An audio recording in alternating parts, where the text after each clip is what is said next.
Greetings and various assorted salutations. This is an introduction to a new section in my history courses for fall 2020. This is the Experiments, Research, and Development section or module. This module is completely and utterly optional. Essentially, as I've been developing materials for courses, as I've been working with computers more, I've developed a number of things that they're not quite ready for general classroom usage, but I'd like some test data and student input on them. And so for some of these, there are some extra credit opportunities. Basically, what they'll amount to is the student carrying out the activity and then filling out a survey indicating how functional the activity was and whether or not they think it might be useful, or suggestions on how this project or product could be improved.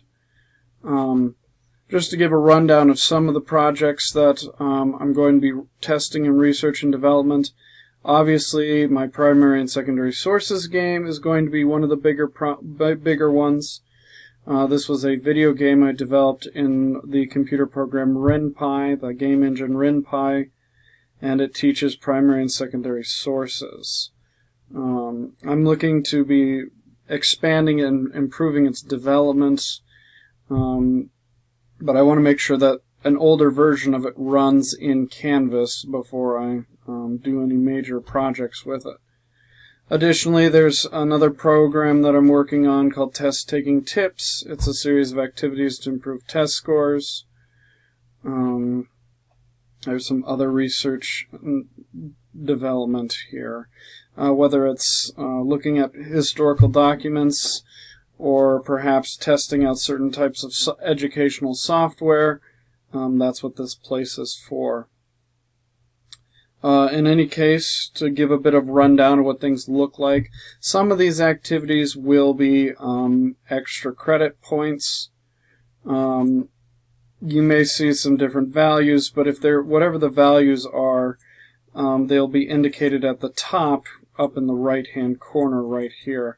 They'll say how many points it is and which portion of the grade it goes to. So some things will go towards the test category, some will go to the assignment category, some will go to the project category. Do note, however, that not all test experiments run to grant extra credit.